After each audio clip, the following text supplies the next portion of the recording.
Well, here endeth a nice day in mid to late September. Here's John's Telecaster HH red beautiful thing, and you'll see it has the hip shot bridge on it now, whereas before it had the most hated sort of standard thing. Now I've discovered something really strange about this, which I may might seem a bit odd, but I may or may not have posted the first bit of this video in which I put the bridge on, because it annoyed me and caused me a lot of whinging and arguing, no, not arguing, self-doubt to begin with, thinking what the hell's going on here. So what I'm going to do is I'm just going to put you back here. I'm just going to show something, maybe as a cautionary word of warning, maybe for somebody else. Now, so there's this bridge, and I bought it because I was looking for a replacement 6 saddle bridge for this guitar. So you go out and look for a 6 saddle bridge and you find millions of options, right? I bought this one because it was reassuringly expensive. It's all the way from US of A, and it looks great actually. But here's the thing, okay, and I just want you to think about this. You have a guitar, and your guitar has a nut, and down here somewhere it has the scale length line, or if you like this, the playing length, and that is, in the case of this guitar, it's a Strat scale, so it's 648 millimeters, okay, to the, well, I suppose you'd call it the nominal scale length, right? And I'll just write that on there instead, scale length, okay. Now what you've got is, on your original guitar you've got some holes drilled. So obviously they have a neck, and they go right down there, somewhere down in the body. There's a scale length. We need our saddles to kind of go, let's do the saddles. We need our saddles to go something like this. 1, 2, 3, 4, 5, 6. Right? That's where our saddles want to go. Usually a bit longer than the scale length. Sometimes on the scale length, sometimes a fraction shorter. But anyway, that's what you need. And so somebody then goes, well, okay, there's a sort of range of intonation which kind of is about that much, let's say. And then they say, well, we're going to have a bridge, yeah? Yeah, we're going to have a bridge. So what are we going to need the bridge to do? We need the bridge to go, well, we need some saddles on the bridge. We need some holes, all right? So let's think about what we're doing here, they say. So let's say we've got a saddle here which has got the intonation there. Look, there's my saddle piece. It's about that big. We decide it's that big. Okay, and it's got to move somewhere between there and there, so you can see that it's got a bit of movement. And then behind that we have a string that it comes off there like that, very badly done, and that string has to go into, let's say, a hole there. Now sometimes the hole is not necessarily there, but let's put them there for now. So we go, yeah, there's some holes, okay, not very in order, but there you go, there's some holes. And then let's make this whole thing sit on a plate that looks a bit like that, right? Maybe something like that, I don't know, whatever. Just the point is that we know that we're going to have a screw through there, and we're going to have some springs, something like that. That makes sense, right? So what I've got is I've gone and bought a thing that I was under the impression was for a Strat or a Telecaster with a hard tail.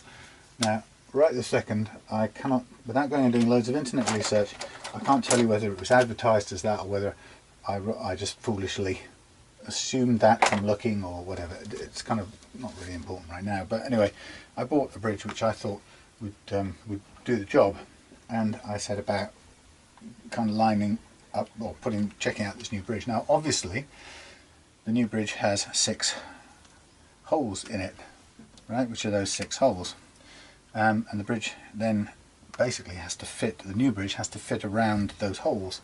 So guess what I found? I have found that not only does this new bridge start here, it's not a very good example actually, but let's say the new bridge starts there, all right, So first of all, it's shorter than the original bridge. And let's say I've discovered that the saddles, I'm going to exaggerate this a little bit, but the saddles on this new bridge are like this. Oh, they're really long and the bridge is really short. And guess what? We've lost 5mm on there. The holes are in the same place, remember? That's not a very good example. Let's put the hole somewhere else where it looks a bit like where it is. Let's say the holes are about there, right? So the holes are in the same place, but we've lost 5mm from the end, and this extra bit here loses me, I'm going to put minus 5mm, minus another 3mm. So in total, I've lost 8mm of travel, which basically used to be that space there, and now it's gone. So what I'm finding is if I take away this stuff here and take away that stuff there, what I've now got, I'm actually going to draw it a bit more accurately. I've now got a saddle, actually it's fairly accurate, a saddle that sits there like that, longer than the normal one, okay, and it goes a little bit of space through to the screw, and there's probably enough room there to put a quarter of the normal spring on there, but it's a tiny amount of room. Okay. What you'll find is when you get down here on this unit, this one is even further back, and this one practically touches the back altogether. Okay.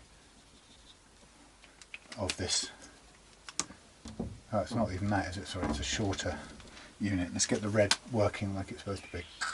It's kind of like that, right? With a, okay, just to give you an idea. Okay, and then there's one in here, obviously, with a bit more room. So you can see that losing 8mm basically in this direction, well, sorry, 5mm in that direction, and 3mm added saddle material in that direction has compressed the available movement space. But of course the center point holes are the same, the string through body or the through body holes. So what it means is the choice of this bridge to lose that 5mm off the back and extend the saddle means I go clunk and I'm hitting the back wall. And as you can see here, I was struggling to make this intonate, and now I've got it intonated. But you can see I'm going to have to cut down springs, a little spring there, tiny one there, and I'll probably stop there, and that one won't have a spring at all. Now the truth is, because they're under pressure and it's strung, they don't really need springs in there at all, so I could leave them, but I'll fill most of those with a spring. Now you could say, well, why don't you move your bridge backwards, right? Now imagine sliding this back of the bridge. In fact, actually, not only, you might say, I have already moved it slightly backwards. I'll tell you why. Because this under here is a little cutout tray, a little recess, and if I had put it directly over the holes, I would have probably just split off the top edge of this little shelf. It doesn't really matter, it would only be cosmetic underneath here, you won't see it, but I moved it back about 0.5mm or 1mm at most, so the strings still come up through nicely, but this is actually further back. Now the truth is, if imagine sliding this to where the holes would have you have it, it would be that millimetre there forward, that would be on the stop, that would be 1mm away, that would be a bit more. Now that's dictated by the holes. Now there's just no way this would be a direct workable replacement without cutting down the screws to the springs to almost nothing, and without having none at all in there. So you could say, well, in an ideal world, this tray, the bottom bit, would be 5mm back this way, okay, which would push these, sort of leave these here, because that's the scale, that's the correct length, but it would leave these here and put some distance between the saddles and the back wall, which is great, and you could fit all your springs in. But the problem is your locating hole, your string through hole, would be 5mm off the mark, and the strings would never go through. You couldn't restring the guitar, it would be impossible. So the question is, whose mistake is this? Was it my mistake for not recognizing this bridge couldn't do a good job, or the ideal job, with this guitar? Or is it the hip shot's kind of fault for I don't know, it's contributing to me believing that it would be a good replacement. And if you look at the hip shop kind of drawings and stuff, you can see that it's got the strings all in there. Let's get it around this way. You can see the springs are all there, and it all looks great. And you've got, you know, springs, every spring. This one's compressed, no problem. And it looks how you'd kind of want it to look, really. A staggered line, maybe not as extreme as that, but that's a pretty standard sort of looking arrangement. But the point is, it's all down to the distance between the drilled through holes and the back wall. And in this diagram, for this to work, those drilled holes, sorry, the string through holes, pretty much as you can see, are there. I'm just going to colour them in, right? And that's kind of tons of room. Look, that's almost hanging off the end of the spring, the screw, meaning there's tons of room for the spring. This one, okay, is about just over halfway down. Here it's completely on full. So the point about this is that the position, that doesn't even, do you see what I'm getting at? There's just no way that this thing on this guitar, or possibly even a Tele or a Strat, could ever look like that. That hole,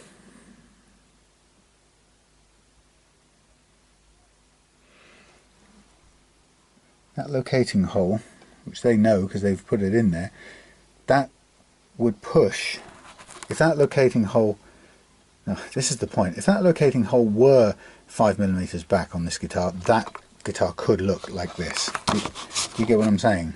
If the holes on my guitar were 5mm further from the intonation point, because that's the distance you have to have there to make that true. Okay, and as you can see, that distance between the hole and the intonation point here, the intonation point is correct, but the hole there is, well, if you were to draw in the hole as it actually locates on this diagram, the hole is always the same place against the thing, but what's happening here is that I've got the saddle intonation point is kind of that close to the hole. So for this to work, this guitar, this Telecaster, which is made by Fender, not some sort of exotic you know, supplier, for this bridge to work as a sensible replacement for this guitar, that either there has to be more travel on, sorry, there's a long way around saying this, there has to be a bigger plate and more travel for the saddles to accommodate, or this bridge requires drilled through holes which are further away, twice the distance than they currently are from the intonation point, which is kind of fixed by the neck, right? That intonation point cannot be any further past that switch. You know, its relationship to the switch is going to be always the same based on this scale length. But truthfully, for this bridge to work, those holes need to be back here, and then you push the whole lot back over the holes, push that lot forward, creates the room. So the bottom line is, unless this Tele is an unusual positioning of these holes, and I'm not saying it isn't, then this bridge can't really work for this Tele. And I'm kind of interested to know, which I don't know, obviously, the thing I don't know is exactly where in relation to the intonation point, which is always the same because it's the same distance from the nut on the Tele and the Strat, where in relation to the 648 line does this Tele and the Strat position its hole. And if it's that close as it is on this guitar, that bridge will never be a fit for a Telecaster or a Stratocaster, no matter who's selling it and what they're making it look like. If the hole is different on all other Teles and Strats, which it could be, I have no idea of knowing right now without taking something apart and going on spending hours online. If the standard Telecaster through body hole is further away from the actual physical intonation point, then maybe this bridge will work for it. But there you go, there's my first attempt, and I would be interested to go, I've got a Tele in the house, but it's an encore body with my own sort of neck on it, but I'd be interested to see if even that, if those anchor points were anywhere near the same place. And if not, maybe this is the thing. Maybe this is a special model, and it because it was built for a certain bridge, you go, well, okay, maybe it has specially close through-body string holes. But then I sort of get myself, and this is why I got really confused about it, because then I think to myself, well, yeah, but that's a really bog standard Telecaster hardtail bridge, right? So if that were an unusual positioning, then this would be an unusual bridge to go with it. Or you would find, if it was a standard bridge on an unusual positioning, these things would, you know, they'd have to be hanging over the edge or something because they'd be way too far forward. So I can't see it, to be honest, but I don't know the answer. Anyway, I'll probably just leave this bit of the video in instead of all the other stuff, because to be honest, I was getting a bit annoyed, you know, having sort of researched and looked and done as much as I could to find a decent bridge. And I'm going to make it work with this, and I'm going to cut those springs down so they look a little tidier, and they sit some of them in there, and the ones that are missing you won't notice. And apart from that, it's a beautiful weight bridge. It's got a nice mass to it, and it feels great to play, and the saddles are standing up nicely, got the action I want. But you see my annoyance about it, and I guess the one thing I've learned, I'm going to write this on the board, is for me in future, avoid short bridges in terms of length, or sort of short bridge plates, right? Rule number one, can you probably see it out of the corner of your eye? Avoid short bridge plates. And rule number two, avoid long saddles.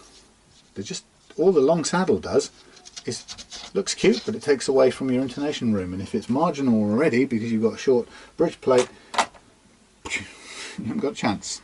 So I learned.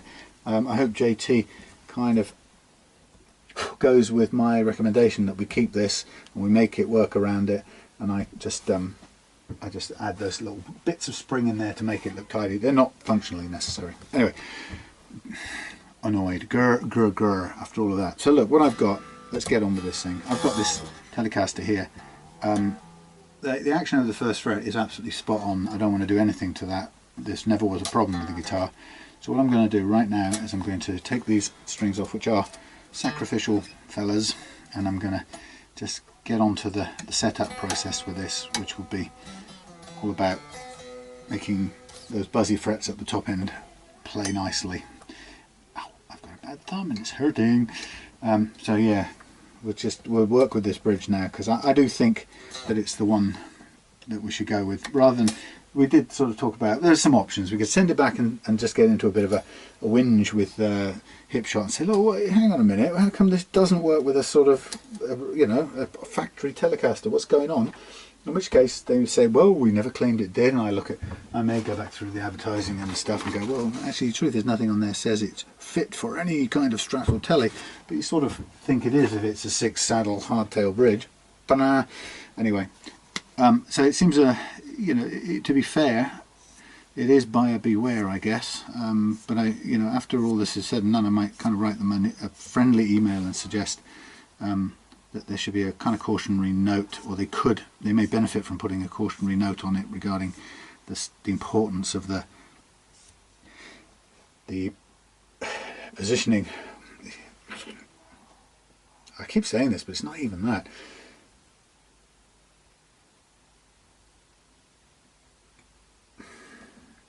The problem is, without doubt, the proximity of the, it's not the placement, it's the proximity of the through holes in this base plate to the back wall, particularly when the back wall is closer than it is on almost every other bridge you can find, and particularly when the saddles themselves are already 20% longer or something, right? That's the problem with this, and actually that is worthy of giving them some feedback, because it's going to cause problems, and this is just usable. It's just about usable. There's no reason, I mean, we say just usable, there's nothing down about it. It's not like it's only 90% as good. It's perfectly on the mark in terms of intonation, so it's 100% usable in this configuration. But had it by chance been another millimeter and we could have intonated, then it would have been sent back to them with a really sort of a flea in their ear kind of thing. So it is marginal, and it's probably not a great design decision, to be honest. I mean, there's no reason other than style why it's shorter, but it looks good. I mean, that's true, it's a funky looking little thing.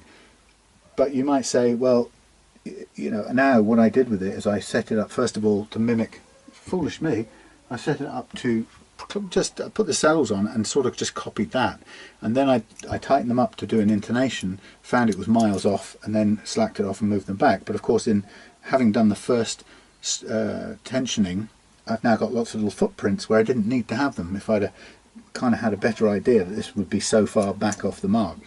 Still, it's not the end of the world. They're only small marks, and you know, I could dab them. In fact, you know, you could dab them with a little thing like this and go, there you go. Oh, get the right one. That shines, no one to do that. But you could probably make them disappear with a dab of something. In fact, I just did. Even though I brushed most of that off, it got into the open metal.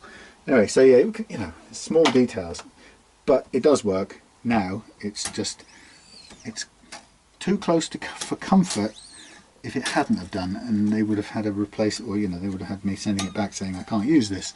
And you know, why didn't you give some idea that it would be a problem with a bog standard Tele, or maybe in future could you give some cautionary note that allows people to kind of do a common sense check so they don't run into that problem. Anyway, enough of that. I'll just get on with it because it's a lovely guitar. It is a beautiful guitar, and I just want to get on and set it up and make it even more beautiful.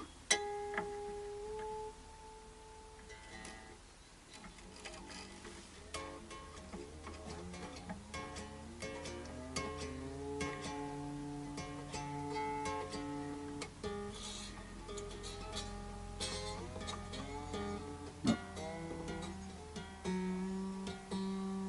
Fretting the wrong note.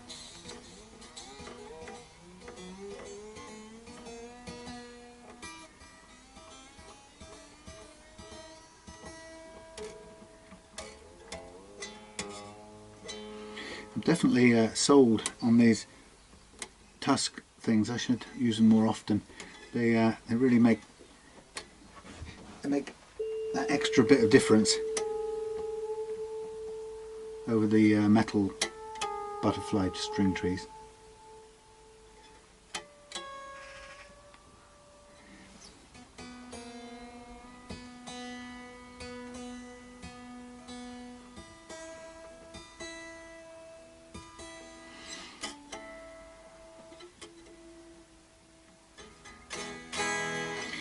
So we've got the action set where I want it.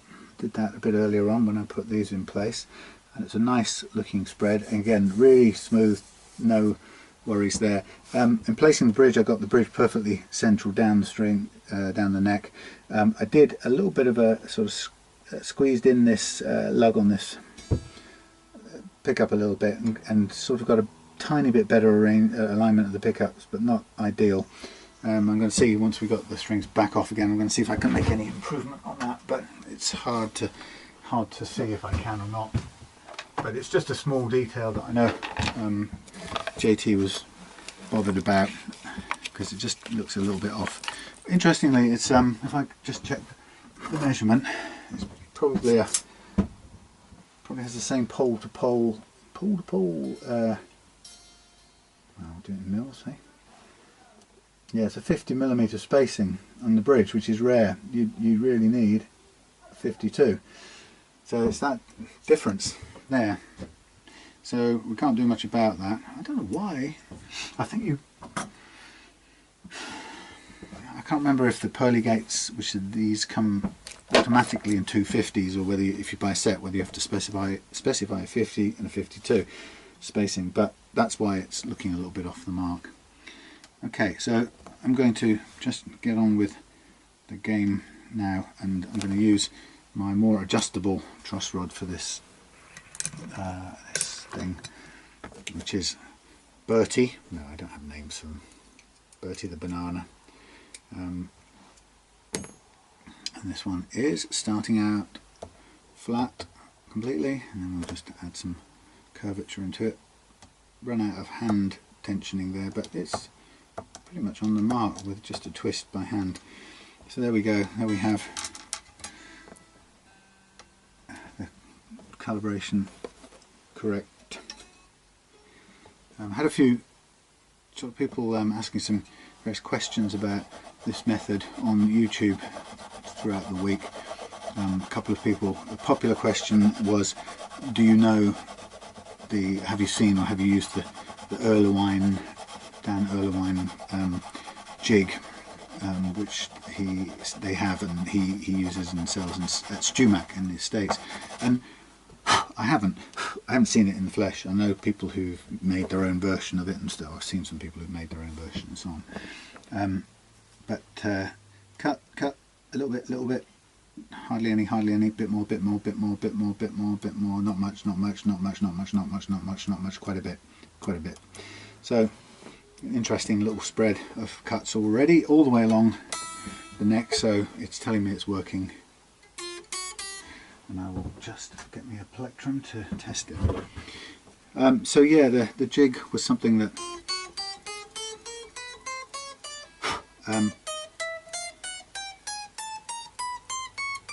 not bad at all actually, a little tiny bit more but not much.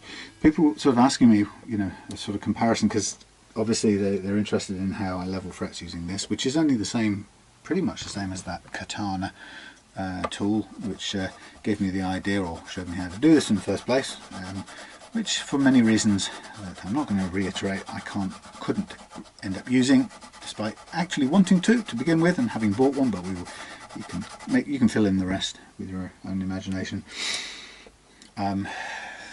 Anyway, so you know, people are interested in what's the difference between this and the jig and the plec and stuff like that. And to be honest, I don't know enough about them to know. All I do know is this is very efficient, it's very elegant, it's very simple, and of course it's very cheap. I suspect, but I don't know, and people sort of keep giving me little snippets, but it's never complete of information. But I suspect that I have a feeling that the jig, you set up your guitar on it somewhere other strung, and it measures what I can see being the curvature of the neck. I don't know if and how it measures the effect of compression longitudinally.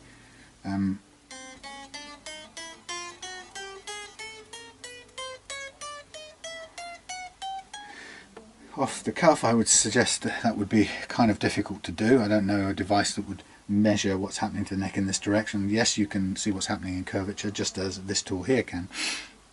Anyway, that aside, people say, does it do the same thing? And I keep thinking, well, if it doesn't, well, a couple of things. First of all, and I don't know if this is true or not because I don't know how it works, but some people have suggested that the guitar in the jig the jig recreates the curve, and then they level with a flat beam, which I just cannot believe. I mean, if you've got a curved neck and you're not leveling with a curved beam, then forget it. I'm sorry, but that just no way does that make any sense. Anyhow, just as, by the way, when I first heard about leveling a curved neck with a curved beam, it seemed mad, but then it made complete sense within seconds. But anyway, the point being is, if that's what happens, then I have no idea how that can be any good at all. And if the people using that jig do level with a curved beam to match the curve that's recreated in the neck, A, I don't know if that's the case. Somebody could tell me. B, if they did, it would be better. C, if that neck is just being pushed into curvature by these little, what do you call them, pressure gauges or whatever it does, I don't know quite what makes the neck curved, but if it's just being pushed into the curve, then I'm afraid it also can't factor in this longitudinal end-to-end compression, which I have very strong reason to believe makes quite a significant impact on the frets. And the simple thing is, you've got to get your head round, if that's true, and the evidence that I've seen suggests it is, but you know, it's not a theoretical thing, this is evidence by doing the leveling this way. If that's true, then what I know for a fact is, now this is a little bit harder with the string tree on to do this, but let's just pull it out of the way manually. I don't want to slack the tension off too much. If it's true that the things like the Plec machine and or the jig that we're speaking of, if it's true that those things do not, they bend the neck, I'm not doubting that, but it's not the same as grabbing each end and pulling them together under tension, which is what the strings do. If those things, whether or not they curve the neck, if they treat the frets without this longitudinal forces that the strings apply being recreated, then I can tell you it isn't as good as this, which is quite hilarious really, given the amount of expense that goes into, or the cost of that machine and so on, even the jig as well.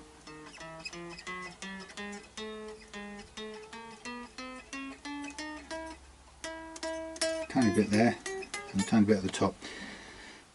But the point being is, it's not something, you know, I kind of made up on the spur of a moment, or an argument that I thought up and want to defend. It's just something borne out by practice. It's something that made sense when I heard it suggested by the guy who made the katana, and it's something that's borne out in practice of leveling frets in this way over probably 300 to 400 times at least now. Now, I'm not even going to begin to draw you a diagram or even try to explain to you in any way, because I don't know exactly how those longitudinal compression forces change the underlying frets. Right? All I can tell you is, if you level your frets with the neck either flat, but that's not really important that it's flat, what's important is that there are no longitudinal squeezing forces, or curved, but just by virtue of grabbing it and curving it with a thing here, pushing down here and pulling up there, right? But no compression forces that these strings, then it's not going to be accurate, because I can tell you that once you level that way and then restring, you're putting your relative leveled frets back into compression, and what happens is they move slightly and become a little bit more inaccurate compared to what they were before you added the compression back in.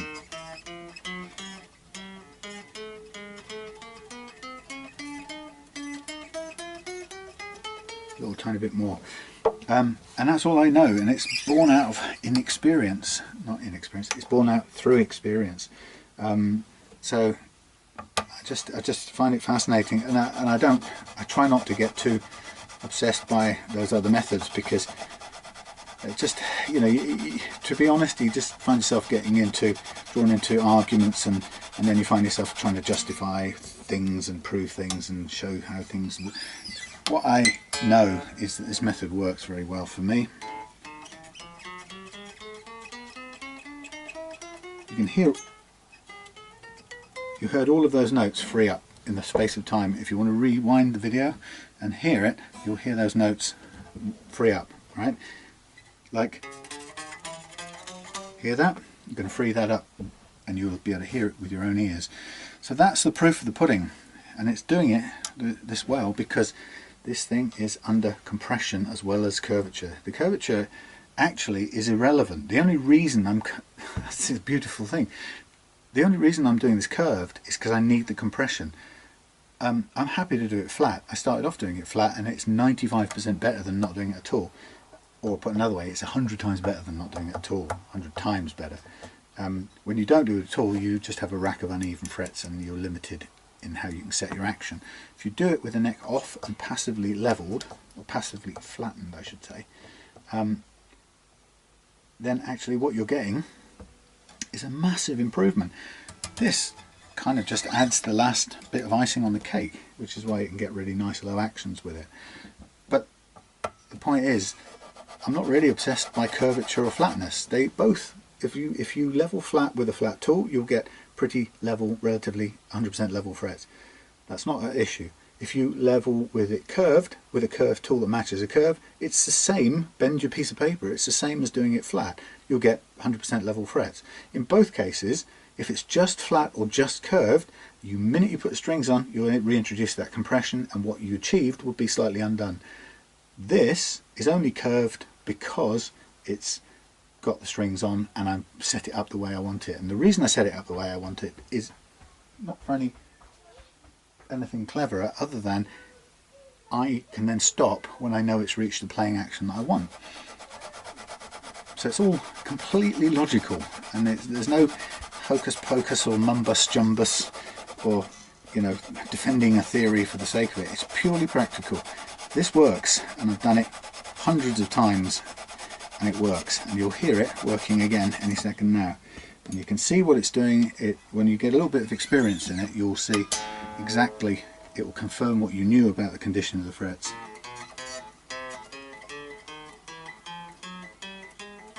Where are those horrible chokes gone? A little bit. A little bit still in there. I'll take those out by continuing. Now obviously when you're doing this, you're very careful to make a judgment call. You know, how much am I taking off? Has this thing become out of shape or deformed? Do I need to recalibrate it to make sure I've still got the same curvature? Because no matter how long it takes, I want it to keep the same curve, because I want it to ensure an absolute levelness of all these frets. Absolute, sorry, that's not the right language. A relative, thoroughly level, relatively speaking.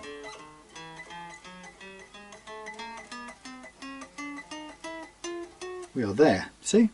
All of that buzzing, choking crap gone with this method, and I can stop before I take off more than I need. I've taken off exactly as much as I need, and that's a mixture of experience and feel as well as anything else. So, you know, the more you do it, the better you'll get at doing it, including calibrating it so that it matches the curve precisely. The other thing is, it just amuses me, the other thing that that people keep asking me is, you know, how does this thing handle fall off? And then if you fall away, or whatever that thing is, right, where people think they have to scrape away a kind of slope up beyond the 12th or 13th fret, whatever. Now, the funny part is there's some justification for no, it's not. The problem is the neck stiffens on most guitars where it joins the body. On an SG it doesn't at that point, because most of the fingerboard is outside the body. On a guitar like this, it will stiffen a little bit here, and it means that the curve that you need in your neck, by the way, your slight curve will affect only this bit, and it will sort of stiffen out at this bit, so you get what I call a blade and a handle, if you can imagine a sickle shape, right? The problem isn't these bits being higher than those. The problem is you've got a knuckle here where the handle joins the curve, right? If that's the curve, you've got this straight bit, and it's this bit here that's the problem.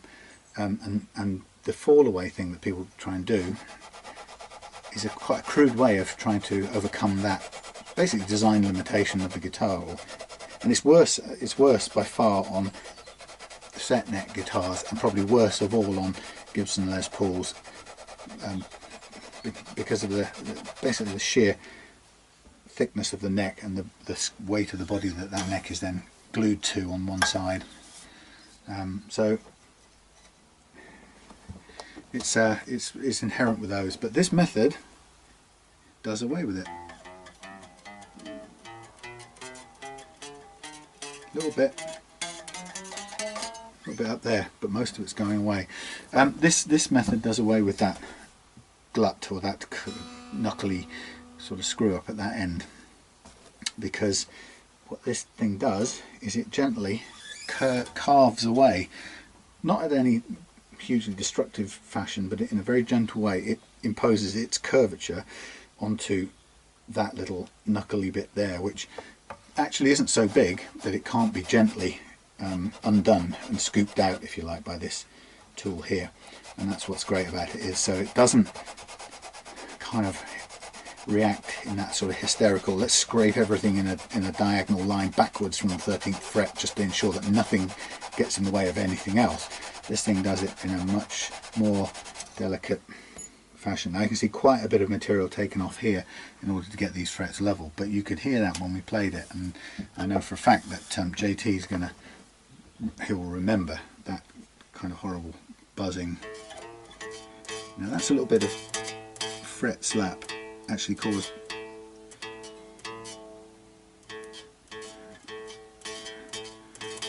by actually what is a very flat neck.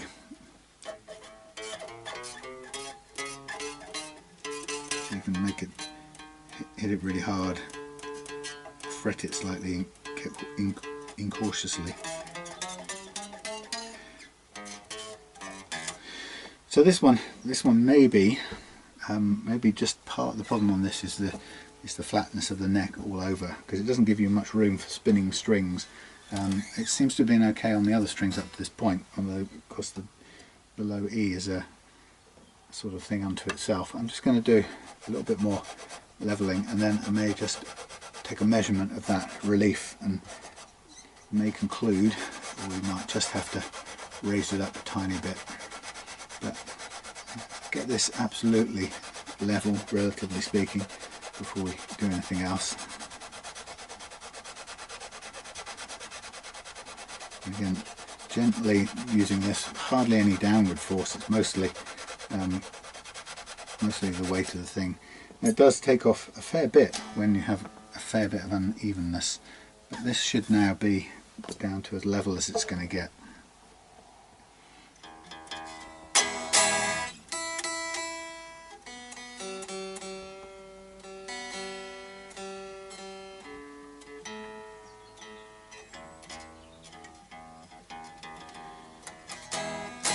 Beautifully out of tune.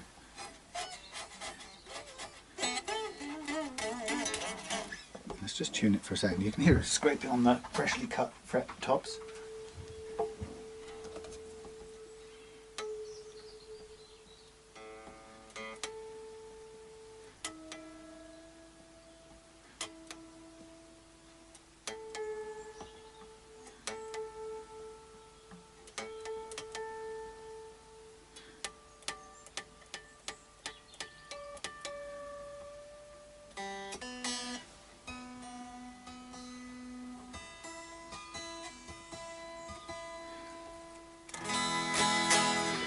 Pitch isn't an important thing at this point, tension is really.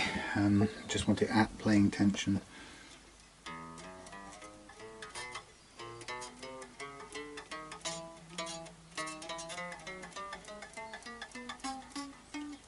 It's very nearly there. I'm just going to challenge myself on check the height of this string. It seems very low, and that is a tiny fraction under my chosen 1.5, so I'm just going to boost this a minuscule amount. It's about a 1/16 of a turn just there.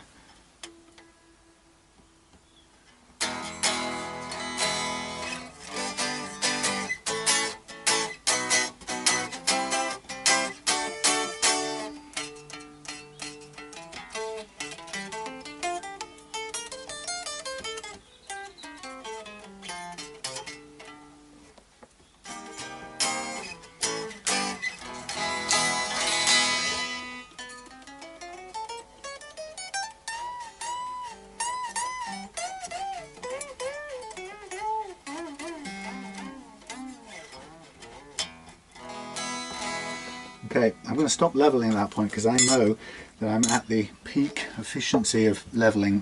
We won't get any better results out of this. What it may require is the tiniest of tweaks on the truss rod, because this is quite flat, and flat neck can play, and there's absolutely no problem about that, but there isn't a lot of room for a string to move, so that's nearly... That's not bad actually, I like that. I'm going to stop there, yeah, and we'll do the polishing out and everything, and we'll see where we get to at the end. But that's as level as I'm going to get them, and any slight buzz we were getting there wasn't fret buzz in the typical traditional sense. And that's one of the things actually that you also have to learn in this process, is to be able to recognise the difference between what I kind of rather loosely call fret slap and fret buzz, because fret buzz is caused by the inherent unevenness, or the relative unevenness of the frets one after another.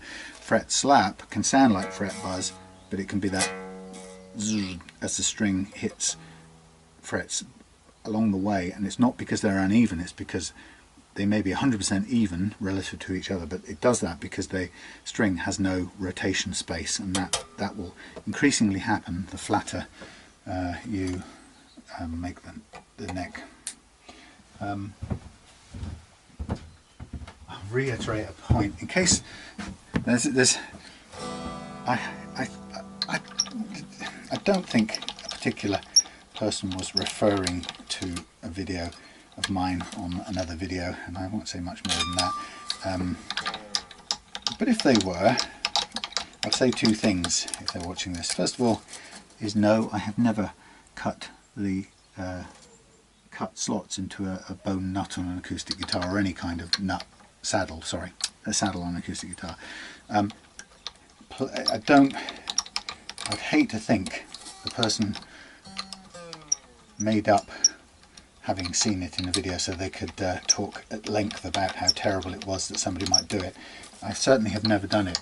I have talked about the fact that, contrary to this so-called conventional wisdom, it would be entirely possible, by the way, to do that, providing you respected the radius of the guitar.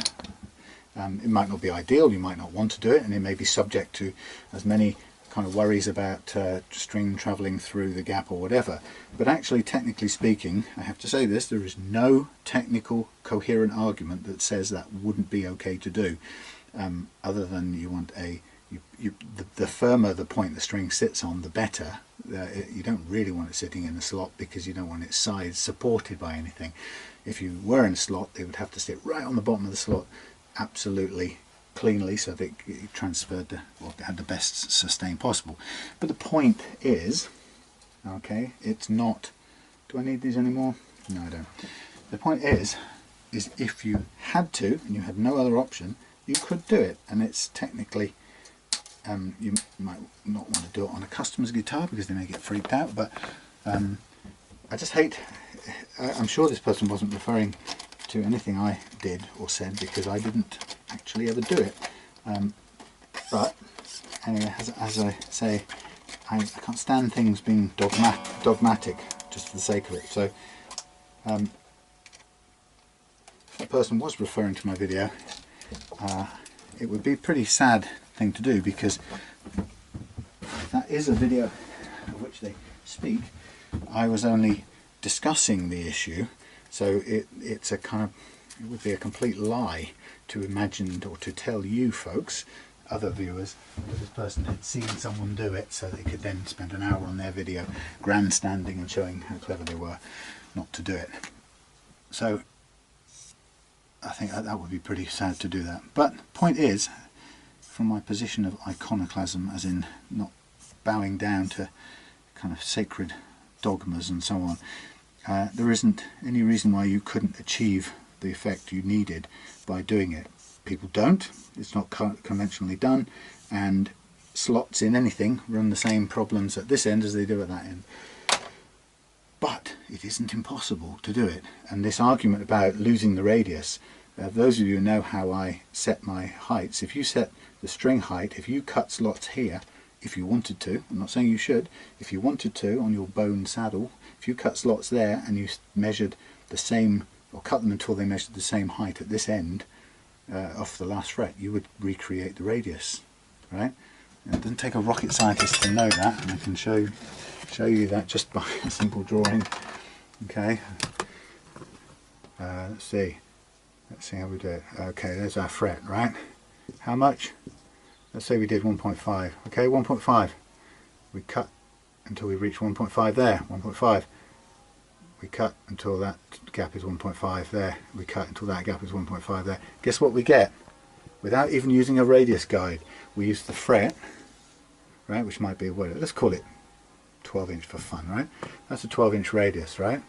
And if you measured 1.5 above every point of that fret, i.e. you cut down until your string was there, right? Sorry, but you would get a 12-inch radius spread of your strings too. It's not rocket science. Don't believe the dogma.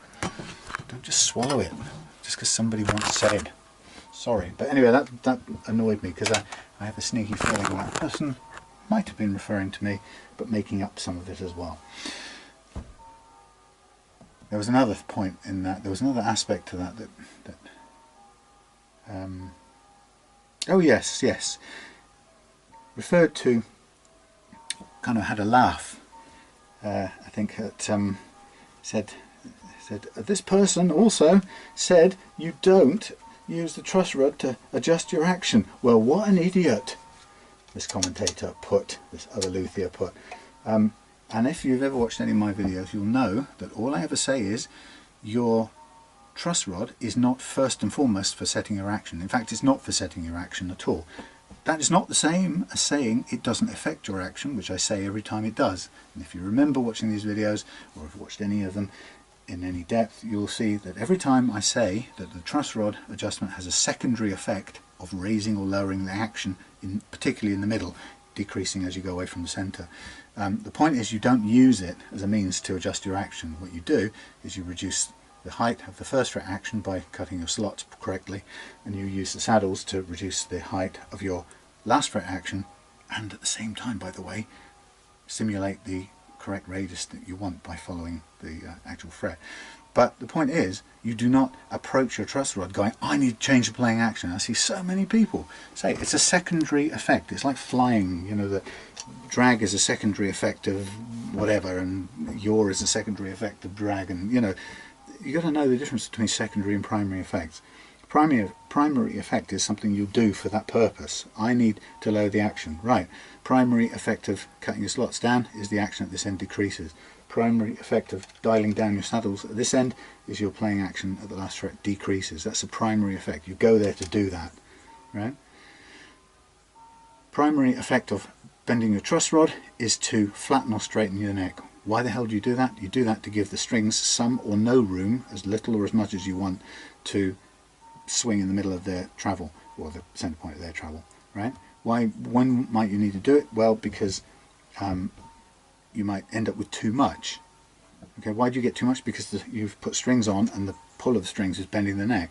So you want some because you want to give your strings some room, but you don't want too much so that the secondary effect of the high action pisses you off. So what you do is you dial your truss rod to a point where you control it to counteract the strings to give you the amount of clearance you want, but you're doing it not to change the action primarily, you're doing it to give the strings the correct clearance. The secondary effect is the correct amount of clearance that a guitar needs tends to reduce the feel of the action. And you can use the effect of a high action in the middle to diagnose that the truss rod's probably slacked off and the thing's too curved. Right? You can use it as a useful tool, but it's not the primary reason. So if that person was quoting my videos, they're misquoting it. I never say you can't. I never say you can't change, or that the truss rod has no effect on action.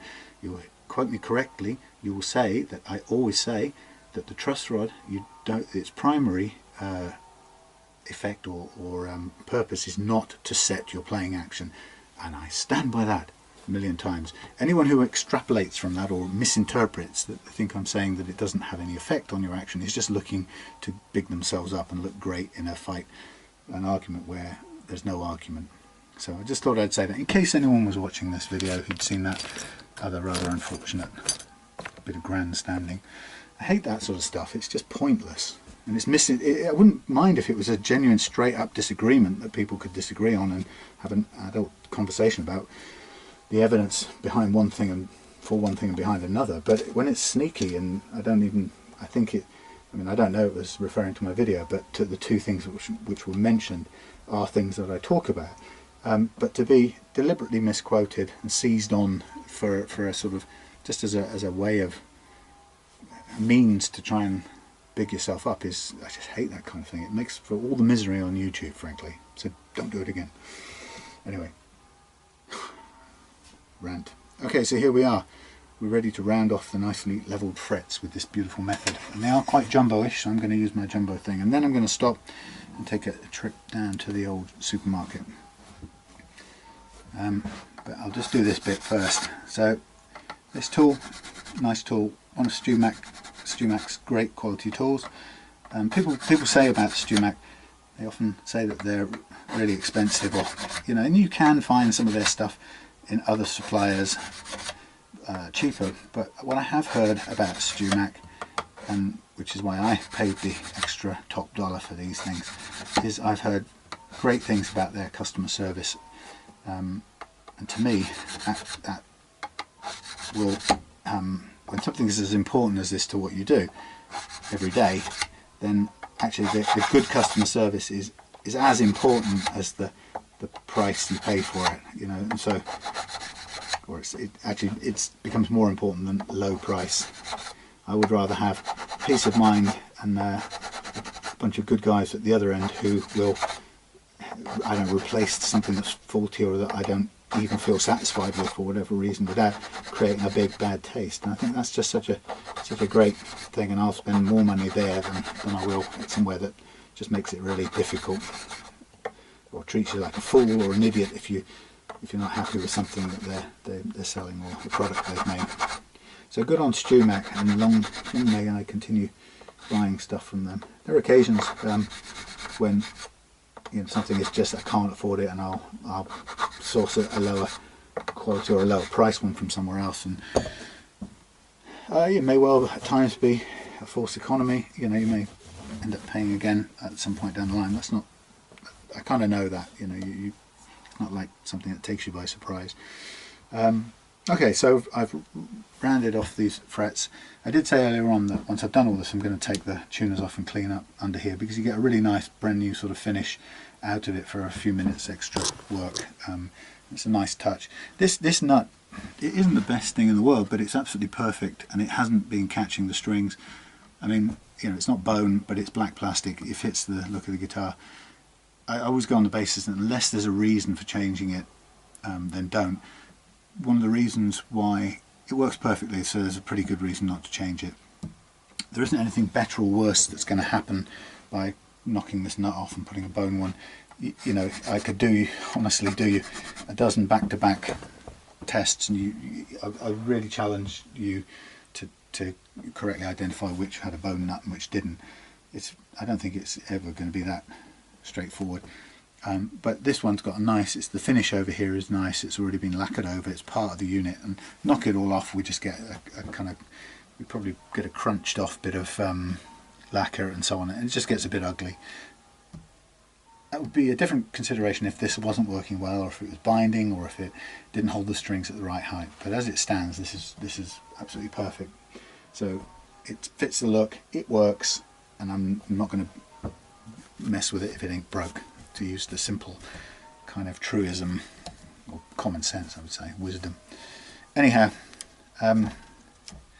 so I'm going to stop here, but next step will be to cover this with masking tape, get it all masked up, ready and safe for the sanding process. And I'm not going to bother showing you that. You've seen it, and I know JT, you've seen it in person. You've endured it for however long it took, half an hour. And I'll come back when that's done. Basically we'll be ready to restring and load up this guitar. Now I'm going to put hybrid 9s on it, which are very similar to 9s, only they differ very slightly, I think, in the low strings. I think they're 36 and 46 instead of 32 and 42. I could be wrong, I can't even remember right now, but they're very, very similar. But I think they're a nice combination, so I'll put them on there. And they give you the thinner, higher strings anyway. So I'll put them on, and then we'll be ready to try this thing out. But I think this is gonna play beautifully well. And when I'm doing that, with these, while I'm here, I'm going to mark up where these saddles are, and I'm going to fiddle about and cut some springs and put them back in there. But I'll make a very close note of where everything goes. All right, see you in a bit. We are going here, just a quickie then. Ready to sand and polish out these frets. So usual technique, I'm going to go with 2 sheets of 600 followed by 2 of 1000 and 2 of 15, and then after that, hello Bolly, mother of Morris, come to find a little vole that's ended up in the cage in here. I rescued off Yummy this morning. I'm not sure he's going to make it, he's tiny, but fingers crossed. I hope he does, because he's a very cute little thing. Anyway, so yeah, I'm not going to bore you with all of this. I'm just going to tell you that that's going to be done. Next thing you'll see is me getting the strings through, new strings. Oh, sorry, cleaning it all off. Or maybe I'll do that off camera. I'll take the tuners off and clean it all off as well. Give everything a... Thanks for shouting, neighbours. Give it a clean up, and then we're ready to put the strings on. See you in a minute. Okay, just quickly dropping in, say hello. fingerboard oiled, everything cleaned, tuner's back on, having been off, and now I'm going to do some stretching, and then really after that just to double check on the intonation to see if it's back where it should. I've put springs on in the meantime to get it close to where it was, and in fact I've actually got springs on each one of them, so maybe I have to take a spring off the low E again, but I'm trying to see if I can get it squished down and intonated, just so that we can feel there's a spring on each one, notwithstanding all of the issues I talked about at some point and whinged about, including my note to avoid short bridge plates, or bridges with short bridge plates, and to avoid bridges with short bridge plates and compounded by long saddles.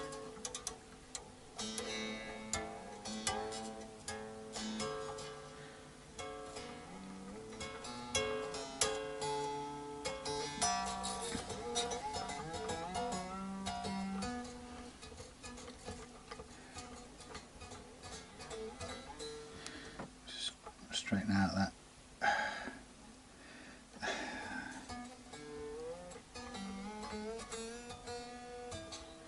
Just been listening to LBC talking about building house, or the availability of housing, and it's really funny because Ian Dale, the presenter, is kind of talking about it. He just had a caller in who was explaining why there were nobody's building houses, and why can't they do it the way the Germans do with these kind of quicker build houses, and so on and so on and so on. And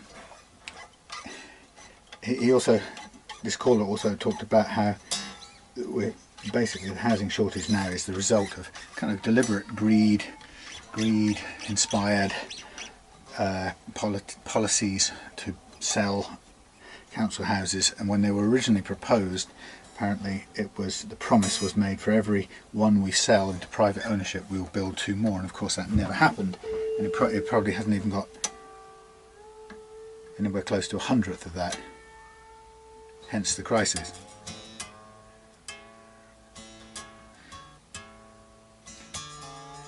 And then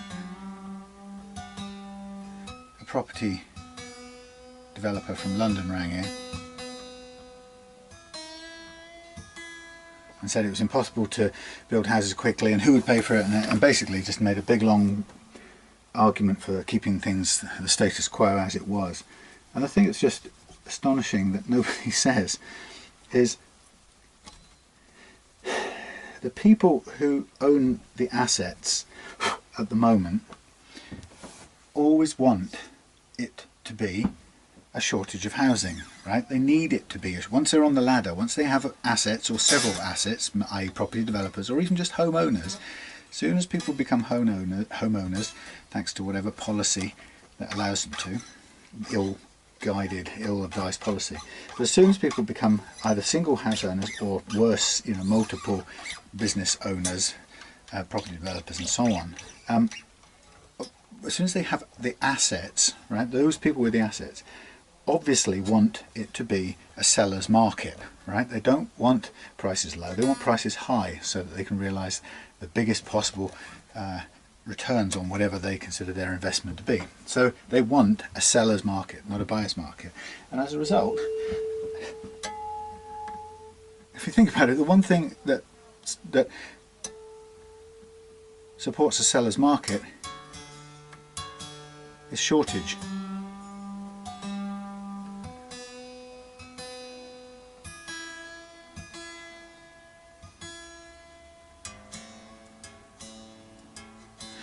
And that means that everybody who owns assets, houses, has a vested interest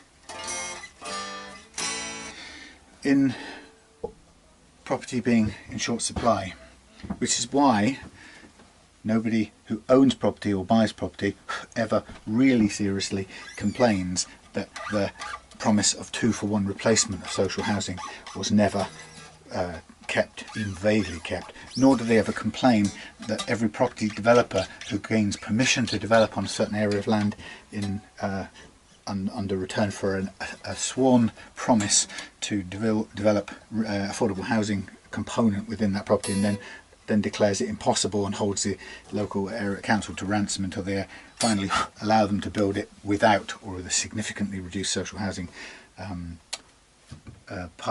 component to it.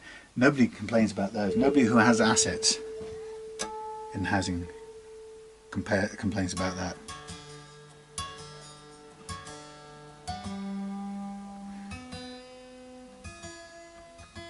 Which is funny because you'd say, well, somebody who only owns one house knows full well that they're going to end up paying more for the next house,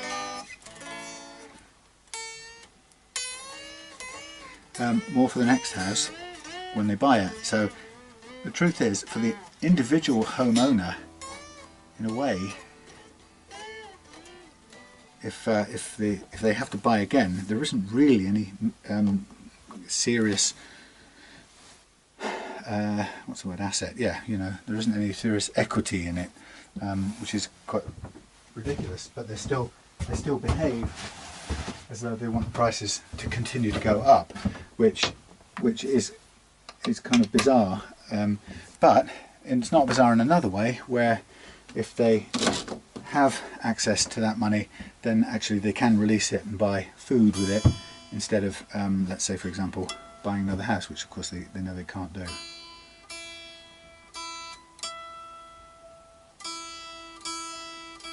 And it also, of course, it allows them to downsize if necessary.